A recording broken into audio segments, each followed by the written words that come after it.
One of the biggest sort of influences for me when I was deciding to take this course and come to Stafford was just sort of the facilities that we've got. Also the course is sort of accredited, supported by the Chartered Society of Forensic Science.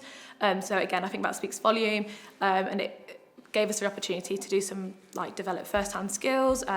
For me, dealing with crime scenes, but it was a big array of different disciplines within forensics that we were taught, which I think was really beneficial because it's difficult to know what you'll enjoy. So I think it set everybody up in a really good sort of position graduating. For myself, there was the Staffordshire Forensic Partnership. So under that, I was able to do a 6-week placement with Staffordshire Police. Again, I had the support of the university, and it just gave you that feel. I think going into the police can be quite daunting, but it just sort of takes away that barrier, and it's nice to know, okay, actually, I want to do this. So I think it's great. It develops those employability skills. So I think the biggest takeaway for myself is just sort of a reputation that Staffs has got, because during my time with Stafford, I was volunteering with West Midlands and Stafford Police.